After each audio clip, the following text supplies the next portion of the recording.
Bismillahirrahmanirrahim. Assalamualaikum warahmatullahi wabarakatuh. Salam sehat semua rekan-rekan mahasiswa.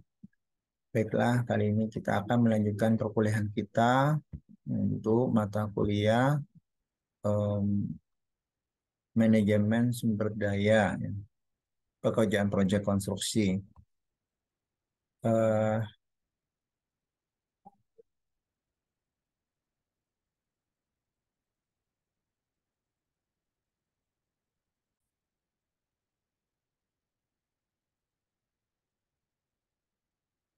Adapun em, modul ketiga ini bercerita tentang manajemen sumber daya material, ya.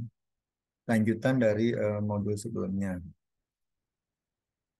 Di sini tujuan modul ini adalah tentunya untuk memberikan penjelasan teknis tentang sumber daya material nanti dalam kegiatan proyek konstruksi. Kemudian yang kedua adalah sebagai input, sebagai output, ya, output dalam pelaporan magang industri nanti di akhir semester, ya. Baik, tentang sumber daya material itu biasanya memang itu merupakan bagian yang terpenting, ya. Jadi kalau dalam satu pekerjaan itu materialnya dulu biasanya tentukan bahan-bahan bangunannya. Nah, baru setelah materi baru menentukan alat biasanya, ya, peralatan. Setelah itu baru kemudian sumber daya manusianya atau pendukungnya, ya, pekerja proyeknya. Jadi material ini penting sekali. Jadi dia memang bagian terpenting dan dia menyangkut nilai terbesar dari segi prosentasi penganggaran, ya, dari proyek. Biasanya bahan atau material bangunan itu menyerap sekitar antara 50 sampai 70%. Jadi mungkin lebih dari separuh biaya bangunan itu di bahan bangunannya, ya, seperti itu. Ini belum termasuk biaya-biaya lain seperti biaya penyimpanan material dan seterusnya. Nah, oleh karena itu maka teknik untuk pengaturan manajemen, teknik manajemen atau pengaturan tentang bahan ataupun material konstruksi itu menjadi sangat penting, ya. Jadi bagaimana kapan itu membeli, kapan menyimpan, kapan membagi distribusi, dan kapan menghitung presisi jumlahnya jangan sampai salah, ya. Terlalu sedikit berarti tidak jadi bangunannya, terlalu banyak berarti itu nanti pemborosan, gitu, ya. Terlalu cepat membeli berarti nanti akan terjadi penumpukan dan juga rusak, ya, terutama semen biasanya itu cepat rusak, ya, dan seterusnya. Baik, jenis jenis material dapat dibagi beberapa. Yang pertama menurut kategorinya, ya. Menurut kategori minimal ada tiga ini. Yang pertama dalam jenis bahan bangunan yang dibuat khusus atau istilahnya tuh apa, ya, berdasarkan perhitungannya. Jadi ada perhitungan teknis dan perencanaannya. Jadi kalau misalkan yang produk khusus ini kalau dia terlambat maka berakibat pada keterlambatan proyek. Ini jenis kategori pertama, ya, menurut Stuttgart, ya, 95. Jenis kedua adalah yang berdasarkan standar industri tertentu. Misalnya udah ada standar material tersebut, ya, itu namanya bulk materials, ya. Misalkan contohnya pipa, kabel, ya, atau keramik itu biasanya udah standar industri, ya. Itu disebut sebagai bulk material. Kemudian yang ketiga adalah fabricated. Fabricated ini adalah yang dirakit, ya. Jadi kalau yang produk bahan bangunan yang dirakit itu namanya fabricated material. Itu biasanya digunakan atau dibuatnya, ya, itu di luar lokasi proyek. Misalkan pembuatan rangka rangka atap, ya, ataupun pintu jendela itu biasanya dibuat di luar. Jadi udah agak jadi baru dibawa, gitu. Jadi fabricated material. Sekali lagi menurut kategorinya material dibagi tiga, engineered materials, bulk materials, dan fabricated materials. Sedangkan menurut fungsinya bahan konstruksi atau material konstruksi dibagi menjadi dua. Yang pertama disebut bahan permanen, yang kedua bahan sementara. Kalau permanen itu kalau nanti dia menjadi bagian dari struktur bangunan, ya. Jadi kalau bagian struktur bangunan. Sedangkan kalau dia hanya sebagai bahan sementara, nanti akan dibongkar, itu berarti disebut sebagai bahan sementara, ya. Jadi dia tidak permanen sifatnya. Ini jenis bahan konstruksi menurut fungsinya, ya. Nah, kemudian apa itu bahan permanen? Ya tadi biasanya tuh sekali lagi membentuk bangunan, kemudian ada berdasarkan gambar kerja dan spek dalam kontrak ya, detail biasanya.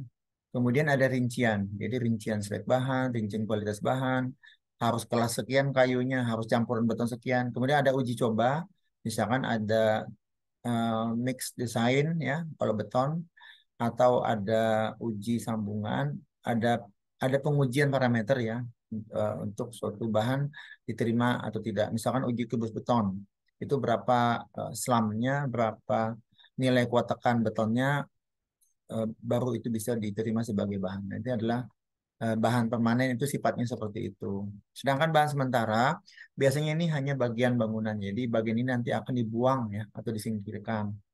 Yang paling gampang itu ada di backstreet atau rumah-rumah proyek ya. Kemudian bahan ini biasanya tuh tidak dicantumkan kontrak, gitu terserah saja. Jadi lazim misalnya perancah sementara ya, misalkan alat penopang bangunan sementara gitu. Kemudian ini biasanya kontraktor itu improvisasi, jadi tidak eksplisit minta bayaran karena pekerjaan ini. Jadi biasanya masuk ke dalam pekerjaan lain ya, misalnya biaya bahan gitu ya, masuk di dalamnya gitu. Jadi berbagi dengan pekerjaan yang ada di dalam item kontrak. Nah, kemudian pertimbangan. Bagaimana kita memilih bahan bangunan yang tepat? Maka ada beberapa pertimbangan. Yang pertama adalah jenis gedung dan kegunaannya seperti apa. Lalu kebutuhan pemilik gedungnya maunya seperti apa. Kalau seleranya tinggi, ya berarti dia harus jenis bahan yang betul-betul bagus kualitasnya ya. Kelasnya, kelas 1 2. Kemudian kalau peraturan, kan ada peraturan-peraturan yang membatasi suatu jenis pemilihan bahan.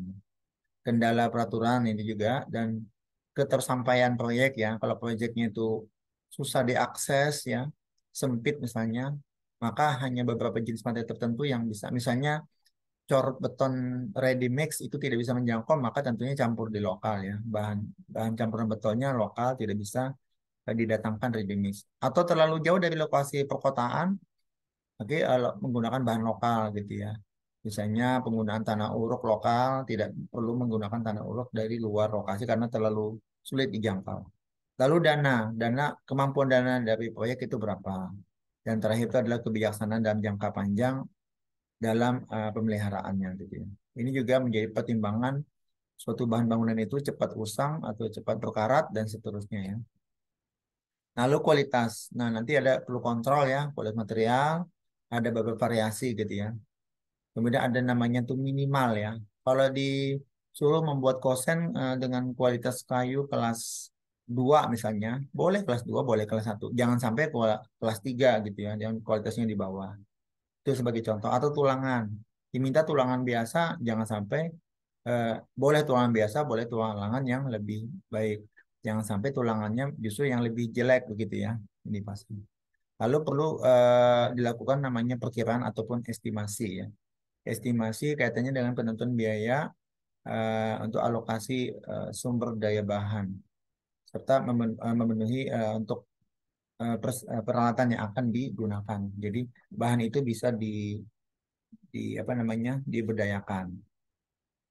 Lalu yang terakhir ini adalah tentang material curah. Jadi ini ada istilah yang sering dalam pelaksanaan konstruksi itu adalah material curah.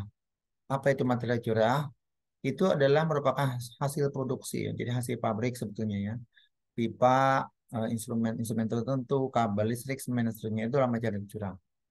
Lalu biasanya material curah ini tersedia secara massal. Jadi biasanya tidak hanya berdasarkan pada perusahaan proyek tertentu. Jadi ada konsumen lain ya di luar kegiatan ini, kegiatan lain itu banyak juga yang misalkan semen ya. Nah, semen itu kan tidak hanya yang proyek A yang kerjakan, ada juga proyek B, proyek C dan seterusnya. Jadi tersedia secara massal. Yang ketiga adalah adanya suatu pabrikan ya, pabrikan yang memproduksi itu. Jadi atau pihak ketiga atau vendor yang menyediakan itu dan menurut permintaan konsumen. Dan yang terakhir adalah biasanya harganya itu udah tetap ya. Jadi tidak berubah-ubah mengikuti perkembangan harga. Nah, bagaimana teman-teman nanti dalam laporan marketing industri? Ya minimal untuk bahan atau material konstruksinya ada informasi 3 ini minimal ya. Jadi minimal tuh ada informasi tentang daftar bahan material yang digunakan, jenisnya, spek dan fungsinya. Kemudian tentang daftar keperluannya apa saja. Jadi maksudnya itu jumlahnya ya, berapa jumlahnya. Ini berapa berapa seterusnya. Kemudian ketiga adalah tentang kapan itu digunakan. Jadi menyangkut penjadwalan ataupun schedule. Mungkin itu nanti yang dicermati dalam tabulasi tabel-tabel tentang sumber daya material dalam laporan manajemen laporan magang industri. Demikian kira-kira penjelasan pertemuan kali ini. Semoga bermanfaat untuk pelaporan magang konstruksi nanti. Terima kasih atas perhatiannya. Kita cukupkan dengan wabillahi taufiq wal hidayah. Assalamualaikum warahmatullahi wabarakatuh.